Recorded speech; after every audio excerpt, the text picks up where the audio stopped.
ओम शांति। फिर से बोलो, प्यार से सभी बोलो, ओम शांति।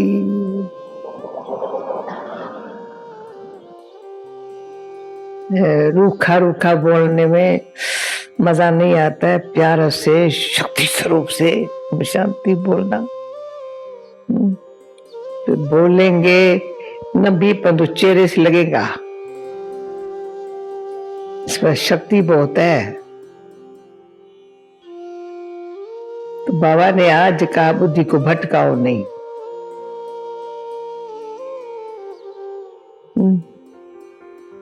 ज्ञान मार्ग में थोड़ा भी ज्ञान आता है ना, तो बुद्धि की जब भटकना बंद होती है तो बहुत बहुत अच्छा लगता है। अनुभव है सबको अनुभव है मेरे ख्याल में।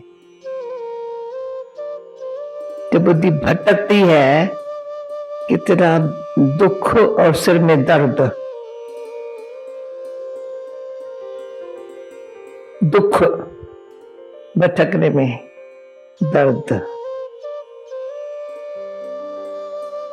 दोनों बुद्धि को भटकने से छूटने से दुख भी चला गया, दर्द भी चला गया। जैसे कोई भी डॉक्टर पूछता है तो वो दर्द होता है या दर्द होता है या दर्द होता है, सुबह को या दर्द पता है, अकली नहीं है, मैं उसको बताऊं दर्द होता है भाई सोच मेरे को अकली नहीं बताओ, या होता है या होता है या होता है। अच्छा देखती हूँ, सोचती हूँ होता है। तो हम अहमदाबाद में जब लास्ट ईयर मार्च में, तो डॉक्टर ने कहा कुछ होता है क्या? मैंने कहा दर्द की दवा आपके पास है, दुख की दवा मेरे बाप के पास है। तो दर्द होगा तो दवा आप दे देंगे, दुख होगा तो आपके पास दवाई है नहीं। है कोई डॉक्टर के पास दुख की दवा? कौन सा है जो हमारा दुख दूर करे? जब दुख दूर हुआ तो दर्द चला गया, बेचारा कहाँ रहे। दुख से ही दर्द होता है। तो एक अंदर से बिल्कुल अच्छी बड़ी अच्छी, जैसे वैद्य लोग, बाबा भी कहता था वैद्यों की दवा अच्छी होती है। क्यों? अच्छी ताजी ताजी घोट के ऐसा प्यार से दे देते हैं। वो काम चला, वो काम नहीं करते हैं। हर एक पेशेंट को देखेंगे अच्छी तरह से, बाबा ऐसी घोट के मंथन करके हर एक बच्चे को ऐसी दवाई देता है जिसमें दुआ भी भरी पड़ी है। निमित्त दवाई में दुआ है। तो अभी बुद्धि भटके नहीं, उसकी दवा बाबा के पास बहुत है। जिसमें दुख और दर्द होता है ना, उसका तुरंत इलाज बाबा के पास है। कभी भी ना हो बुद्धि भटके नहीं। तो एक बुद्धि भटकती है, अशांत नहीं होकर के बाबा को याद नहीं करेंगी, इधर जाएंगे उधर जाएंगे उधर जाएंगे उधर जाएंगे। दूसरा बुद्धि भटकती नहीं है, पर कहां चटकी भरी है, अटैचमेंट चटकी भरी है। न वो हमको छोड़ सकते न हम छोड़ सकते हैं। चटकी हुई है ना एकदम, छोड़ने से छोड़ नहीं सकते हैं, छोड़ने चाहते हैं तो भी नहीं छोड़ सकते हैं। वो छोड़ के चले भी जाते हैं तो भी हम नहीं छोड़ते हैं, पीछे पड़ते जो रगहन मोह की। सामने नब्बी है तो भी रगवा चटकी पड़ी है एकदम, वो बेचैन कर देती है। दुख अलग बात है, बेचैनी अलग बात है।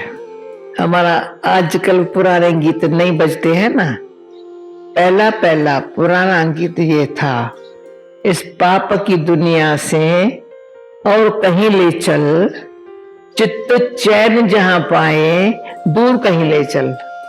बाबा का बहुत प्यारा गीत था।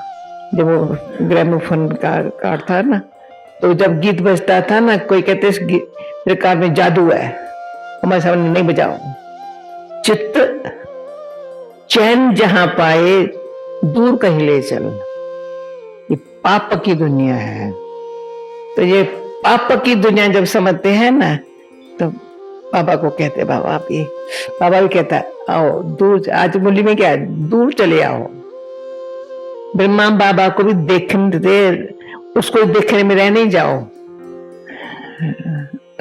शिव बाबा को या ऊपर वाले को याद करो, ऊपर बुद्धि चली जाए। घर भी ऊपर है, बाप भी ऊपर रहने वाला है, जाना भी ऊपर है। अभी ये एक दिल को बात लग जाए ना, तो बेचैनी नहीं आ सकती है। बेचैन में ना कंफर्ट, आराम नहीं, समझ में नहीं आता है क्या है अंदर, सिर्फ बेचैनी है। कि दुख भी नहीं है, कोई दर्द भी नहीं है, आराम नहीं आता है। तो चित्त तो कभी बाबा ने भी मुझे मना किया था साकार में, वो चीज बात को थोड़ा स्पष्ट नहीं करना, कहीं समझेंगे नहीं, पर बार बार मेरे मन में ये बात बड़ी पक्की अच्छी है। मन डीप है थोड़ी, मन बुद्धि चित्त, जिसमें अंदर जैसे प्रिंट हुआ पड़ा है, मिटता ही नहीं है। एकाग्र चित्त रहो, एकाग्र बुद्धि नहीं कहेंगे, स्थिर बुद्धि चित्त को जो प्रिंट पहले वाला जो है ना मिटाता है, जो चित्त में चैन आ जाता है।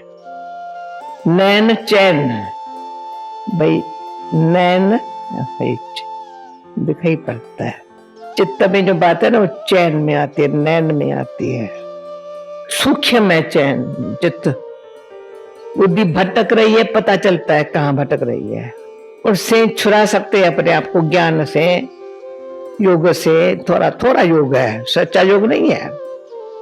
रियल योग होता है ना, कभी बुद्धि कहा नहीं जा सकती, असुर नहीं जा सकती।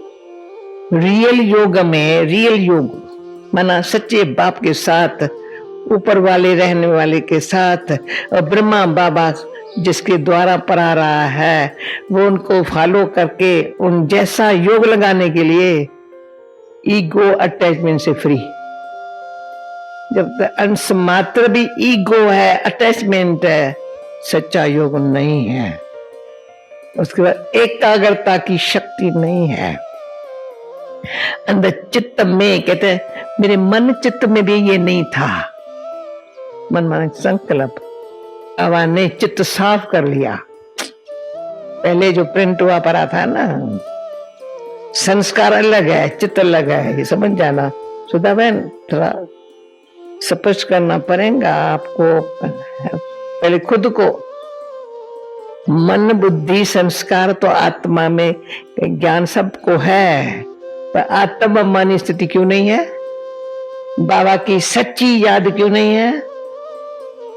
जो सच्ची याद में सच्ची दिल से याद करने वाले वो मीठे होंगे, उनमें सहनशीलता होंगी, सुख देते रहेंगे, दुख कभी न देंगे, दुख लेंगे भी नहीं। कभी किससे भी कोई कुछ कहे और तो किसी ने कहा ऐसे सुननी अनसुनी कैसे करेंगे? कोई मुझे इतनी बातें सुनाए, मैं अनसुनी कैसे करूं? सुनी तो सही, सुनने के समय लगा कि सच्ची बात सुना रहे हैं। उसको मैंने ध्यान से सुन करके और अंदर पक्का कर लिया, फिर बुद्धि में उसके प्रति गिलानी बैठ गई या दुख बैठ गया। पहले वाला मिटा ही नहीं और ये जख्म हो गया। कहते हैं आज तो ऐसी बात हुई, पहले वाला जख्म मिटा ही नहीं था तो आज नमक डाल दिया मेरे को, तो ऐसा भी दुख हो जाता है। हील हुआ ही नहीं है तो कहा, मुझे कहा था हीलिंग पावर मेरे में कैसे आए? आजकल दुनिया में हीलर्स को बहुत मानते हैं। तो कोई हीलर ज्ञान में आए थे पर हट गए, क्यों? हम कहते मैं नहीं मानती हूँ, तुम लेकर के धंधा बैठ जाओ। किसको ऐसे करने के लिए, किसको ऐसे करने के लिए, तुम बैठ जाओ, तुम्हारे सब फॉलोअर बन जाएंगे। बाबा को याद करके दर्द मिट जाए वो नहीं जानेंगे। अपना हीलर आप बनना, अपना जो कुछ हुआ है। बाबा कैसा हीलर है, अच्छा अभी कुछ नहीं है मेरे को। बाबा हीलर भी पूछते अभी कैसा समझते, क्या समझते हो? ठीक है बेटा बेटा बेटा, अच्छा अच्छा। बाबा को ये तो कहो बाबा। हम भी पूछे, तो लौकिक भी देखे, कोई भी देखे, पहले ये कैसे थे, कैसे है? पहले इसमें जरा सहनशीलता नहीं थी, अभी तो देखो शक्ति आ गई है। सहनशीलता गुण है, तो सहन करने से उसमें शक्ति है। वो सामना नहीं करता है किसी बात का, ख्याल भी नहीं आता इसका कैसा सामना करे। कहता है कुछ ना ना कुछ नहीं हुआ। सहनशीलता के गुण वाले को अच्छा शाना माना जाता है, जल्दी चिल्लाता नहीं है, मूड खराब नहीं होती उसकी, अंदर कोई परिवार समझा, कोई अंदर ही रहकर समझा कोई। और ही मीठा तो मेरे से पूछा, आज की मुरली में है ना, शिव बाबा सजा नहीं देता है, धर्मराज देता है। अभी कहते ये तो दुख हरता है, ये तो क्षमा भी करता है, ये तो शांति देता है, ये तो सजा नहीं देता है। तो सजा कौन देता है? धर्मराज। धर्मराज कौन है? तो धर्मराज कौन है, कहाँ रहता है? तो पहले पूछते थे, समझ नहीं सकते। हमको पता है धर्मराज कौन है, पता है धर्मराज कौन है। शिव बाबा इतना न्यारा है, खुद करता और भोगता है ना, तो ये भी कहता है मैं सजा नहीं देता हूं। देवे ना सजा तो कहेंगे ये सजा देता है, बाप सजा, तो बाप कैसे सजा देगा? भोलानाथ है, वरदाता है, वो अपना काम करता है। भोलानाथ है, ऐसा भोलानाथ है, बात मत पूछो। दिल हरे की दिल जानती है कितना हमारा भोलानाथ शिव बाबा है। हम नहीं कुछ कर सकते हैं, वरदाता भी है। कर लेगा बच्चा तो कर सकता, बच्चा तो कर सकता है, सारा कार्य बच्चे तुम कर सकते हो, करते हो फिर करण करावन हार भी है। न तो कहते करो, पर कहते मैं करण करावन हार, हिम्मत रखो मदद मैं दूंगा। सारी यज्ञ की हिस्ट्री में, सब कहानियों में वो करण करावन हार है। कोई बच्चा, तभी तो ब्रह्मा बाबा कभी कहता नहीं है तो मैंने किया। तो आज ये आप लोगों को नोट हुआ, रात को जाग करके बाबा को कई बार, बाबा नींद नहीं आती है, आंख खुली पड़ी है, तो बाबा ने आज कहा है और ही नींद करने का पुरुषार्थ करना पड़ता है। बाबा को ये मैं बताऊं, बाबा को नींद आवे ना, कभी कभी देखते शायद, तो मैं आप लोग बताती हूँ, थोड़ी गोली दे देते, बाबा नींद तो करे ना। क्योंकि शिव बाबा तो परम धाम में रहने वाला, इसको जो पकड़ा तो उसका तो साक्षात्कार नहीं होगा। बिंदु को कैसे जानेंगे? ये आत्मा की लाइट है या परमात्मा की लाइट है? किसको करके साक्षात्कार आत्मा हो जाए, पर कैसे समझे? इसलिए ब्रह्मा बाबा को रखा बीच में। जिस रथ में आया, इस रथ का साक्षात्कार में अनुभव होने लगा। ये है हमारा, ये है, वही है, ये वही है, साक्षात्कार हुआ। अभी साक्षात्कार जो हुआ तो बाबा को बड़ा अलर्ट रहना पड़े। आप बताए ना, कभी ड्रेस चेंज नहीं किए, कभी चंपल चेंज, एक ही बारी पटका पहना था, पटके वाला फोटो देख रहे हो, उतार दिया, इसको मूंझ जाएंगे। एक बार बहुत ठंडी में बाबा को पैजामा पहनाया, कहा नहीं नहीं नहीं नहीं नहीं, ये मूंझ जाएंगे, भगत मूंझ जाएंगे, ये कौन आया है? हाँ? इतना ऐसा कमरे में बैठ गदी पर बैठा है बच्ची, बहुत ऐसा। कभी कोई भगत याद करे या बच्चा सामने आवे तो समझे शिव बाबा से मिला, शिव बाबा से मिला, भगवान से मिलना हुआ।